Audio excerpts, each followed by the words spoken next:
Hello, we are hanging out here with Ed at the Ben Reifle Visitor Center here in the Badlands of South Dakota. So thanks for joining us today. Well, thanks for having me. Yeah, absolutely. So right now we're in the library, but we all know what the Badlands looks like. It's an amazing place. So talk a little bit about the history of our Badlands here. We're what we call the Big Badlands, or at least that's what we're historically known as, because this is what European explorers first experienced as far as Badlands types and environments as they explored the American West. We had a route that went from Fort Pierre to Fort Laramie that military, fur traders, scientists would cut their trip in half by cutting through the Badlands.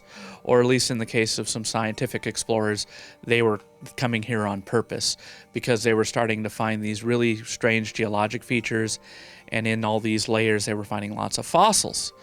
And so we were finding fossils here sometime around 1846, 47, 48 is when the first things are described. And just to put that in perspective, just a few years earlier in 1842 is when the word dinosaur is invented. And like you said, part of your job is education. And in the visitor center, there's some interesting features here, like, for instance, the fossil room. Yeah. So, we have our exhibits, we have our front desks, but the one thing that's kind of unique is we have a fossil preparation lab. Now, that's not unique to other museums. Other museums do this too, but we're the only ones that let you in. So everyone is welcome to come in, go to each workstation, see what projects we're working on, and a lot of the stuff we've worked on ends up on display in that room. And if you notice, you'll see specimens that have a gold star next to them. Those are specimens discovered by visitors. So we like to promote citizen science here because we're an open hike park. People are allowed to explore, and people run into the stuff either on purpose or by accident. So rather than have them not know what to do, we use this as an education and outreach opportunity to tell visitors, you're welcome to make discoveries in the park. You're just not allowed to collect them because it's a national park. But report it. Tell us where it is. Take good photos of it. It'll help us figure out what we're dealing with. We'll study the site. We'll bring that stuff back to the lab if it's something we feel is worth collecting. We like to have that cooperation because the national parks aren't something just for somebody in this uniform to take care of. It's kind of everyone's responsibility. And so we kind of want to foster that stewardship. I mean, we're a public space. Everyone's allowed to take photos, explore, make memories here. We allow an open hike policy because the high erosion rate here, footprints don't last. So the Badlands have a pretty complex story. So underneath all of these Badlands, we have some rock from the late stage of the age of dinosaurs in the Cretaceous. And everything we have from those sediments tells us we were in a marine environment. We were probably several hundred feet below sea level.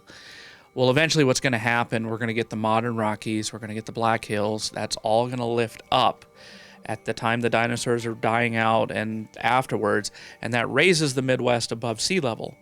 Well, as that seaway drains away, it leaves a nice low basin behind that, is an erosional lowland, and that'll set the stage for any other sediments that deposit after that.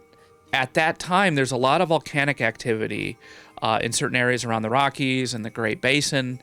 And particularly in the Great Basin, Nevada and Utah, there's volcanoes and calderas blowing up, sending ashes into the mountains or into the interior.